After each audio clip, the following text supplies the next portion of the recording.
गाल भैया मोर तुलसी के अमृत वाणी, आना सुन ले भैया मोर राम के अमर कहानी। गाल भैया मोर तुलसी के अमृत वाणी, आना सुन ले संगी मोर राम के अमर कहानी।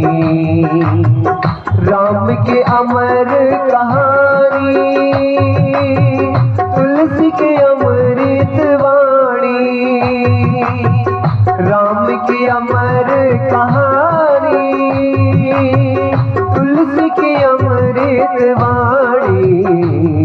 गाल भैया मोर सुन ले संगे मोर, गाल भैया मोर तुलसी के अमृत वाणी, आना सुन ले भैया मोर राम के अमर कहानी।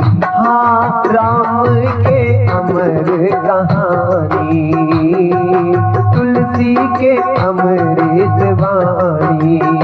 हाँ राम के अमर कहानी, तुलसी के अमृत वाणी।